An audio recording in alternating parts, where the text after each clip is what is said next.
Welcome to Kenton's videos. Enjoy the video. In this video, I will explain how to repair a GMC Yukon tail light. Before we begin, safety is paramount. Always ensure your vehicle is completely off and the parking brake is firmly engaged. Gather all necessary tools, including a Phillips head screwdriver and your replacement bulbs.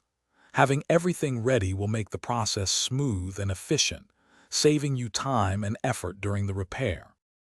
To access the tail light assembly, first open your vehicle's tailgate. You will notice two retaining screws, typically Phillips head, on the inner edge of the tail light. Use your screwdriver to carefully remove these two screws.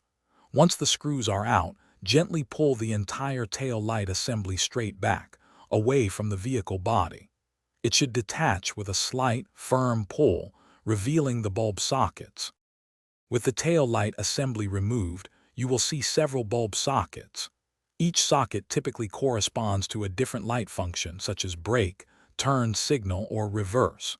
To remove a bulb, gently twist its socket counterclockwise until it unlocks, then pull it straight out. Carefully remove the old bulb from the socket and insert the new one, ensuring it is seated firmly.